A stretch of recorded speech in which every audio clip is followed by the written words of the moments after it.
Fulham stormed back into the Premier League, as Tom Cairney's Wembley winner shattered Aston Villa hearts in a nail-biting championship playoff final.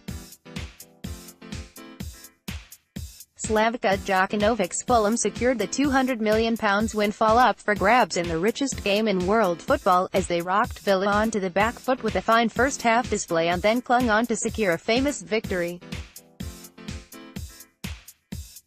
Amid several second-half flashpoints, Denis Odoi was shown a red card for Fulham after a reckless challenge on Villa's Jack Grealish, but the man advantage was not enough to give Steve Bruce's side a route back into the game.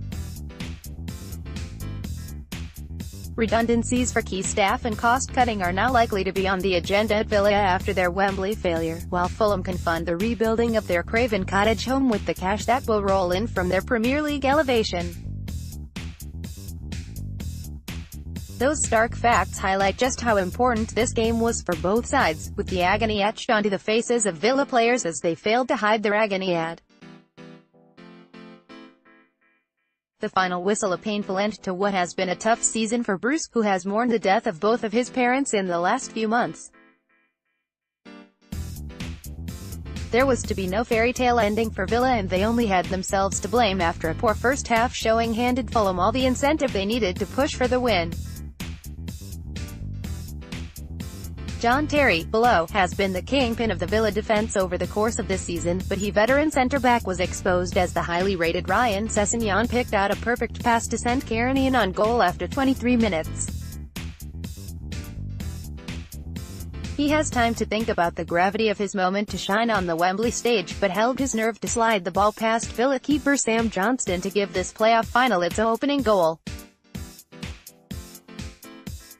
In what was Fulham's first Wembley appearance in 43 years, supporters of the London club duly toasted the goal as if it was a game clincher, yet Villa have warning that they would not surrender without a fight as they battled back in the final 10 minutes of the first half.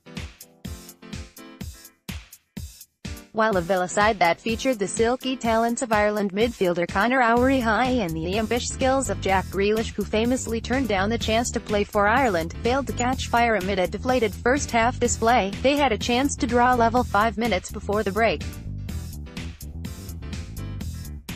Grealish found space in the box as he was picked up by a cleverly worked Robert Snodgrass free-kick, with the youngster fluffing his lines on the big Wembley stage as he blasted the ball over the bar from the angle.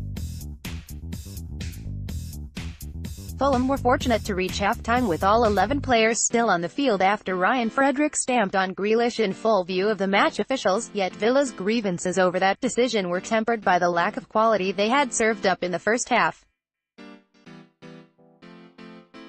Lacking a focal point in their team with Ireland striker Scott Hogan left on the bench, Villa's attempts to grind out a win against a more energetic and youthful Fulham side had come up horribly in what was a limp first-half display from Steve Bruce's side.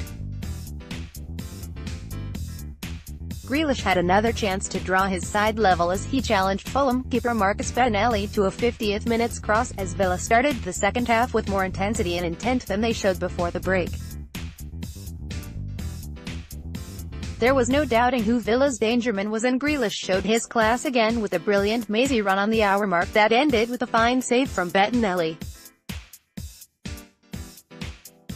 Tempers frayed as Grealish ploughed into Cairney with a feisty challenge that could have resulted in a red card for the young playmaker, yet it was Fulham who went down to 10 men when Odoi was shown a second yellow card for a wild challenge on Grealish.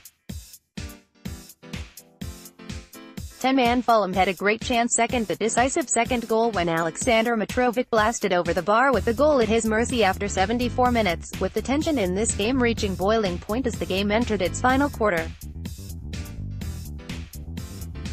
The prize at stake in this game was worth so much more than just promotion to the Premier League, with the cash windfall that it brings with it meaning so much to the future of both clubs. After we missed out on promotion last season, a lot of people wrote us off. We got a lot of stick. But football won today, declared match winner Cairney. I've been playing the whole season not fully fit. My knee still hurts not, but my manager said he needed me so I just played. "I'll need this summer to rest and get fit." As ever, the ramification from the championship playoff final will rumble on for many years to come, and for Fulham, the glory is all theirs. Online editors.